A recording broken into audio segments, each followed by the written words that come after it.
Y de trabajo seguimos hablando, porque el Pleno de las Cortes aprobaba ayer por unanimidad una moción de Izquierda Unida para mejorar las políticas activas de empleo. La defendía el procurador de Izquierda Unida y portavoz del Grupo Mixto, José Sarrión, que está con nosotros esta noche. ¿Qué tal? Bienvenida, buenas noches. Muchísimas gracias. Bueno, una curiosidad, ¿cuántas mociones han aprobado ya contando con el apoyo del Partido Popular? Bueno, muchas menos de las que presentamos, tengo que decir. Desde luego nosotros somos muy activos en el ranking. Pero esto no es una excepción, ¿no? No es algo No, raro. hemos arrancado varios compromisos con mucho esfuerzo, tengo que decir, y siempre generalmente apoyados por movilizaciones, ¿no?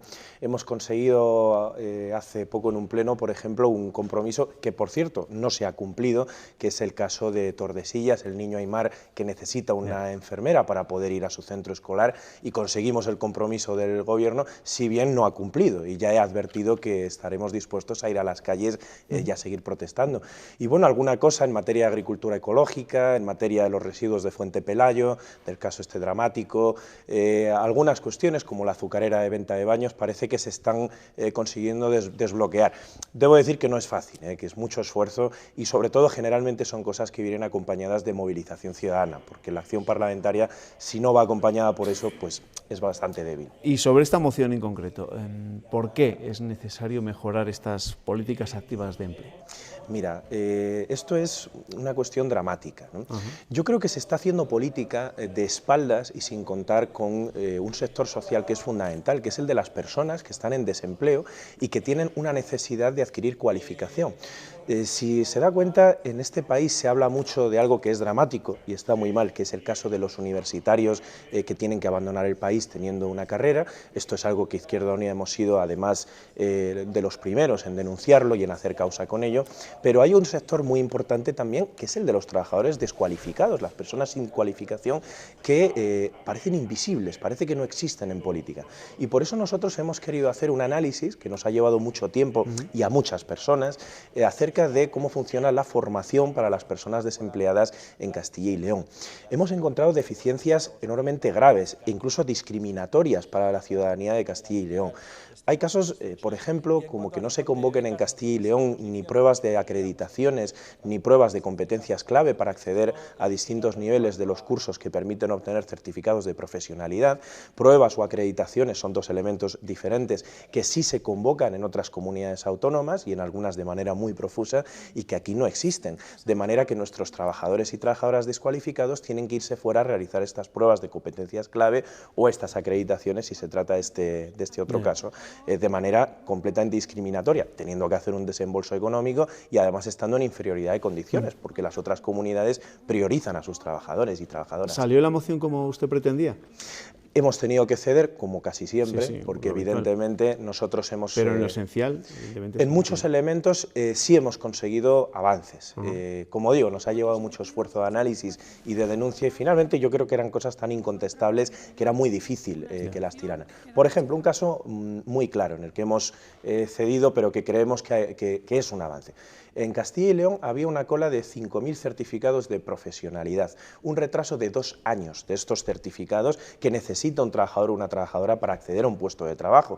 Existe una cola que además sabemos porque hay una orden emitida desde la Consejería para ponerse al día de los certificados de 2014 este año, por lo tanto un retraso de 2 años evidente y reconocido por la Administración a raíz de nuestra denuncia, y hemos conseguido el compromiso de que la Administración se ponga al día durante el próximo año. Nosotros preferíamos que lo hicieran antes, pero bueno, nos han pedido un plazo de 1 año y hemos pensado que podía ser razonable.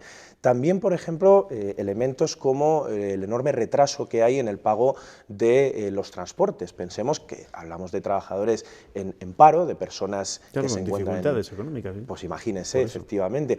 Y esto es muy importante sobre todo en el mundo rural, que no olvidemos que es una parte fundamental de nuestra comunidad. Claro, pensemos en aquellas personas que tienen que desplazarse a la ciudad o a grandes urbes para poder realizar sus cursos de profesión y que no se les pagaba hasta un año después este transporte. Claro, son personas que muchas veces no pueden adelantarlo. Hemos conocido casos de personas desempleadas que caminaban 10 kilómetros para poder llegar a un centro de formación, hasta que alguien se enteraba y terminaba haciéndoles el favor. Muchas veces trabajadores del ECIL, ¿no?, que con su voluntariedad terminaban supliéndolo. Hemos conseguido que se va a comprometer la Administración en devolver el dinero de este transporte en 3 meses. De un año a 3 meses es algo. No es lo que queríamos, porque nosotros lo que queríamos es que no tuvieran que adelantar nada, que se pagara un bono transporte, por cierto, lo que existía antes de los recortes. Por cierto, que usted en la defensa de esta moción lamentaba la expulsión de la comunidad de los jóvenes titulados por falta de oportunidades laborales. Y esa al final es la cuestión mollar, ¿no?, cada vez que hablamos de políticas activas de empleo. ¿Cómo conseguir revertir esta situación? Pues efectivamente, nosotros en el caso que nos ocupa hablamos de formación a desempleados y hablamos de formación esencialmente dirigida a personas sin cualificación, que insisto, es un sector invisible en la política y al que tenemos que dirigirnos. Y lo que sucede es que para eso la política de formación primero tiene que estar bien planificada. Y en Castilla y León brilla por su ausencia la planificación. Fíjese que los cursos FOS se aprueba la programación este año a 31 de octubre, cuando el curso académico lleva más de un mes funcionando. Si añadimos 20 días hábiles que necesitan los centros para ponerse a funcionar, estamos hablando de que se pierden 2 meses de formación. Hay que pensar también en dar formación más diversificada, porque la gran mayoría de los cursos se concentran en familias profesionales que están bien, pero que no se contempla, por ejemplo, todo lo que está relacionado con la economía digital, todo lo que está relacionado con los nuevos sectores, donde en España hay un nicho de 500.000 empleos para el cual no se está creando formación a desempleados dirigida a este sector. Estamos hablando de que hay que hacer estudios, de que hay que simplificar también las vías de formación, puesto que encontramos una administración profusa en líneas, pero que finalmente lo que crea es una gran burocracia, una gran dificultad. Hemos aprobado que se analice, como pide un informe, por cierto, un informe de eficacia, que se analice para que se puedan simplificar las líneas de formación, y también hemos planteado una serie de elementos como que se realice una página web donde se centralice la información de toda la formación a desempleados, cosa que no existe ahora mismo y que nos sorprende muchísimo, o que se dé una facilidad, por ejemplo, para abonar las tasas, que preferiríamos que no existiera ningún pago de tasas, pero por lo menos que se dé una alternativa al pago telemático, porque hay muchas personas que no tienen internet o que no se manejan en las tecnologías y que a día de hoy no tienen alternativa. ¿Y aquí qué papel tiene que desempeñar el ECIL? Se lo digo sobre todo porque llevamos meses o más, quizá años, hablando de la reforma del ECIL, para que no sea exclusivamente un lugar al que te vas a apuntar al paro, pero que no es de verdad una agencia de colocación. ¿Qué papel debe desempeñar en este tipo de políticas los servicios de empleo? Bueno, yo diría 2 elementos, ¿no? Uno en el que vamos a profundizar es la propia función, digamos, de orientación para el empleo del ECIL, en el cual nosotros hemos denunciado que se ha producido una externalización y una privatización de los servicios de empleo a través de las reformas laborales que debilitan en parte al ECIL, y otra óptica la podríamos plantear desde el punto de vista que hoy estamos debatiendo, que es el de la formación para el empleo. Lo primero que necesita el ECIL es que haya más docentes y que haya más técnicos, especialmente de gestión, puesto que en este momento son servicios que se encuentran saturados. Yo conozco el caso de muchos profesionales que tienen que ir por la tarde para desarrollar su función, y eso explica que luego lleguen tan tarde los certificados de profesionalidad, eso explica que haya tantos problemas con diferentes elementos. Por eso una cuestión que hemos planteado es que el sector, el cuerpo de técnicos medios de formación ocupacional se reconvierta en técnicos medios para que puedan hacer gestión, que es uno de los problemas que hay. Necesita evidentemente recursos, y hay que potenciar los centros propios de Castilla y León. Son centros que son muy buenos, que tienen grandes profesionales, pero que no tienen la financiación suficiente. Fíjese, por cada centro propio hay en este momento una línea formativa. Eso es un despilfarro. Esos centros pueden tener muchísimas líneas diferentes, se pueden hacer muchísimas cosas con los recursos que hay. Hemos propuesto que se abra por la tarde, hemos propuesto que se desbloqueen oposiciones. El cuerpo de técnicos medios en formación ocupacional lleva sin convocar oposiciones desde el año 90, y el catálogo de expertos docentes, que por cierto se encuentran muchos en precariedad laboral, no se actualiza desde el año 2005. Estas son cuestiones vergonzosas. Esto es de una comunidad que no se toma en serio la lucha contra el desempleo. Hemos invitado a José Sarrión, al coordinador regional de Izquierda Unida, el procurador de esta formación, para hablar de esa moción que se aprobaba ayer por unanimidad en las Cortes de cara a mejorar esas políticas activas de empleo, pero claro, también le queremos preguntar por el tema de la semana. A usted ayer, ya le escuchamos, se le vio que no era muy partidario de Trump precisamente. No me sorprendió mucho el que le comparara con Jesús Gil, pero sí que comparar a Rajoy con Clinton, o sea que no era partidario de ninguno de los dos. Por supuesto que no. Mire, son expresiones de dos derechas, sin duda alguna. Clinton representa el fracaso, la derrota de un modelo neoliberal que ha generado tal cantidad de dolor social, ha generado tal cantidad de problemas sociales, que ahora lo que ocurre es que llega una nueva extrema derecha, llega la ultraderecha, mal llamada populista, es extrema derecha con estos términos, que lo que es capaz de aglutinar ese descontento que ha creado el neoliberalismo. Un sistema que ha expulsado a miles de personas, a millones de personas, que las ha condenado a la miseria. Y lo que ocurre es que la extrema derecha es capaz de capitalizar ese descontento.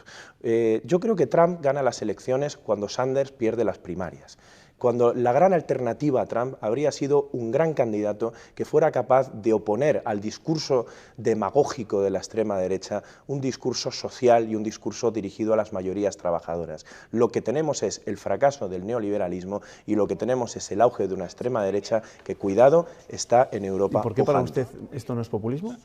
¿Qué lo diferencia? Mire, yo pido un poco de rigor en política. Populismo es un movimiento político ruso del siglo XIX y principios del XX, y es Perón en Argentina. Esto no es populismo, esto es extrema derecha. No, no, lo decía porque al final es verdad que todos los periodistas hablamos últimamente de eso, y se ha comparado de hecho el populismo que podemos ver en Europa con el populismo que en este caso algunos achacan a lo que es Trump en Estados Unidos. Pero usted no es lo mismo, ¿no?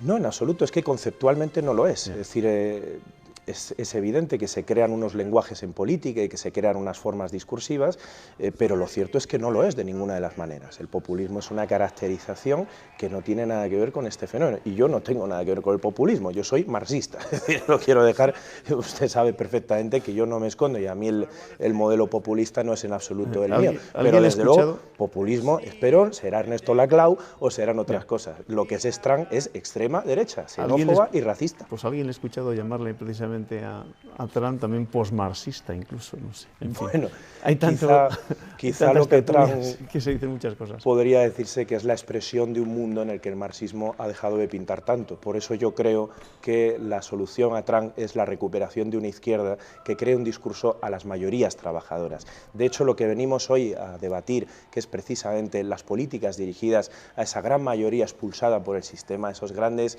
desempleados sin cualificación, a esas grandes personas jóvenes o no tan jóvenes que no tienen nada que hacer en este sistema, creo que ahí es donde nos jugamos la batalla, porque los grandes olvidados del neoliberalismo se van a rebelar y lo tendrán que hacer por la izquierda, o desgraciadamente lo que queremos es un colapso político que le dará alas a la extrema derecha, como ya ha ocurrido en el pasado. Gracias, José Sarrión. A ustedes, como siempre. Gracias, buenas noches.